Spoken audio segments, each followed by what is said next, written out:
Dominus vobiscum.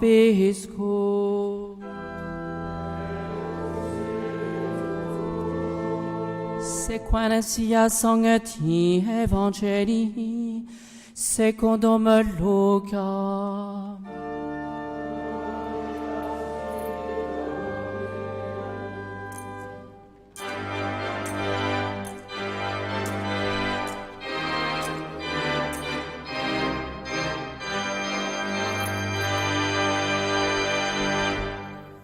En ce temps-là, Jésus se rendit dans une ville appelée Naïm.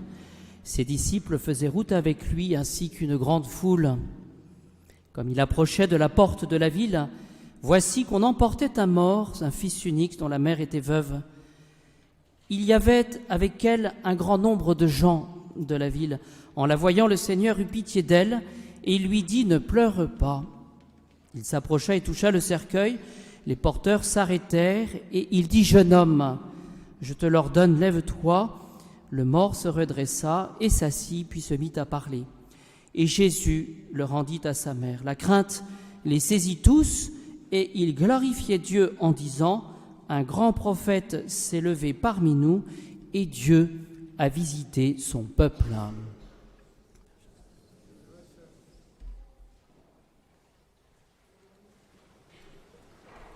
Au nom du Père, du Fils et du Saint-Esprit, ainsi soit-il.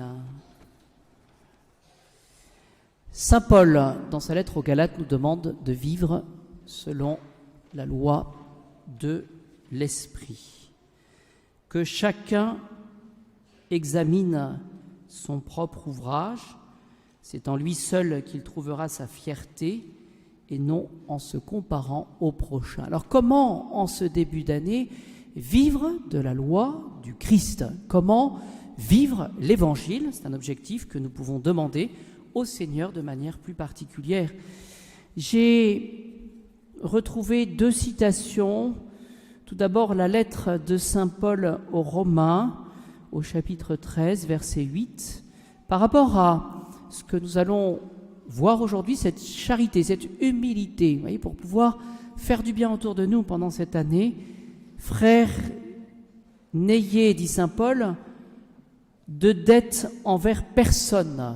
Voilà, n'ayez de dette envers personne, sauf celle de l'amour mutuel. Oui. D'une manière ou d'une autre, tous essayons de travailler à être redevables de la charité. Frères, n'ayez de dette envers personne, sauf celle de l'amour mutuel. Nous voyons en Matthieu, chapitre 18, 20, que pour cela, eh bien, le Christ Jésus nous enjoint la prière commune. Vous voyez, quand on a du mal au niveau de la charité, quand on a du mal finalement à se supporter, alors ça vaut pour les ménages, ça vaut pour les communautés religieuses, ça vaut dans les fratries, etc. Eh bien, il y a un remède que nous donne le Christ Jésus, c'est de prier ensemble. On s'entend pas bien? Eh bien, on va réciter un chapelet ensemble. Voilà. Alors, si vous demandez à votre conjoint de réciter un chapelet cette semaine, ça ne veut pas dire que vous n'entendez pas. Hein, mais que quand 2 ou 3 sont réunis en mon nom, je suis là au milieu d'eux. Alors, ce qui est intéressant dans cette lettre de saint Paul aux Galates, c'est que saint Paul s'adresse aux premières communautés. Et à un moment, il dit « Vous, les spirituels, redressez-le, c'est cet homme qui se laisse prendre en faute, dans un esprit de douceur. Vous, les spirituels. » Alors, on va essayer de comprendre un petit peu tout cela.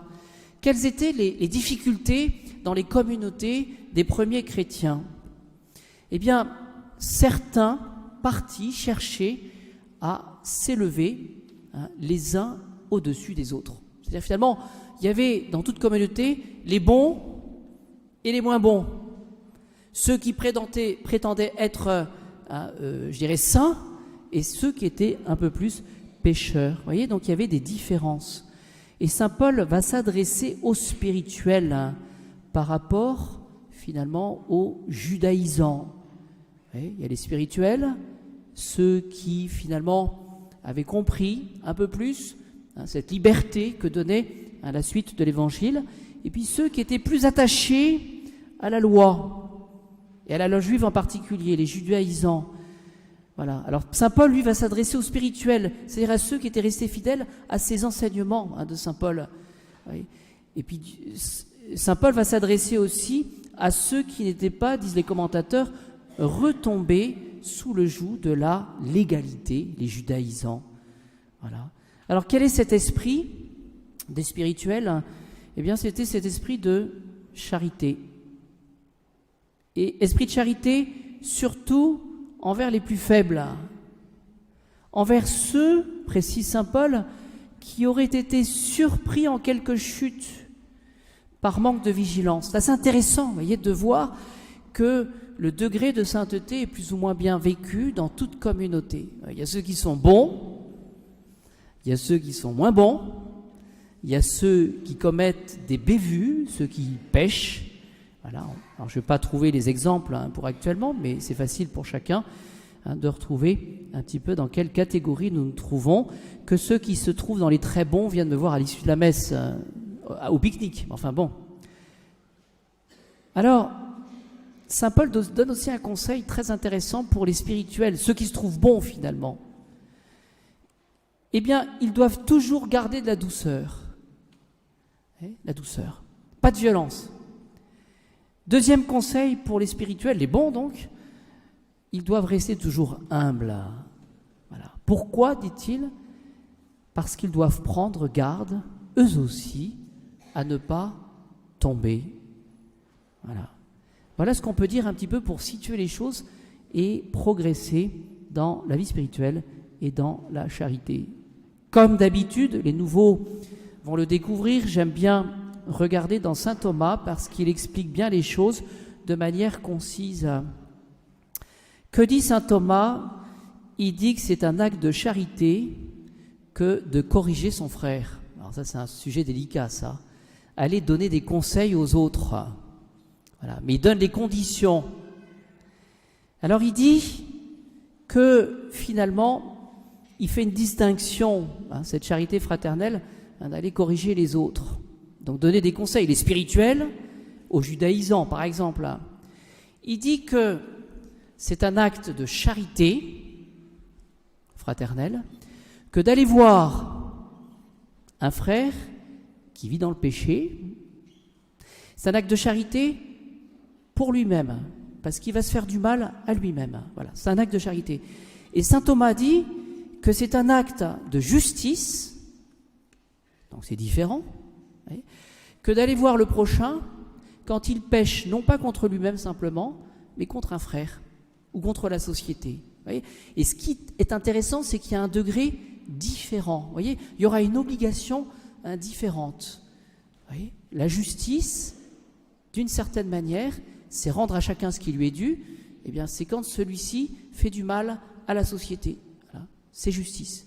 Mais c'est charité uniquement que quand celui-ci fait du mal contre lui-même. Alors pourquoi est-ce que je vous dis tout ça? Et c'est parce qu'il faut être attentif, voyez, au prochain.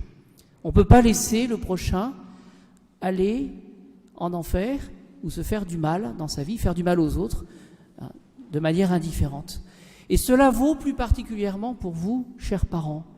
Regardons comme c'est compliqué, en ce début d'année, de se dire, voilà, je vais aller voir tel enfant pour lui dire, bon, tu commences à m'énerver, ça c'est classique, mais tu fais mal. Il faut que tu changes. C'est tellement plus facile finalement de laisser faire, etc. Saint Thomas nous dit, il y a une obligation en tant que parent. Alors, cela vaut pour vous, les jeunes qui êtes ici présents, quand on vous fait une remarque, je vois qu'il y a des parents qui rigolent là, ben recevez. Parce que quand on vous fait une remarque, les jeunes, soit c'est vrai, soit c'est faux. Voilà, après vous débrouillez. Mais si c'est vrai, ben vous réfléchissez, puis vous changez. Si c'est faux, c'est pas défendu de le dire. Voilà. Mais il y a cette relation. Vous voyez, c'est chose normale. Ce qui est terrible, finalement, c'est que dans les familles, quand on n'ose plus rien dire, voilà, on fait semblant, comme si il n'y avait pas de problème. C'est tout le travail de l'éducation. Je termine par un autre article de saint Thomas. Saint Thomas se pose la question, mais est-ce que c'est nécessaire de dire les choses? Est-ce que c'est obligé? Et il cite saint Augustin, si vous négligez de corriger le pécheur, vous devenez pire que lui.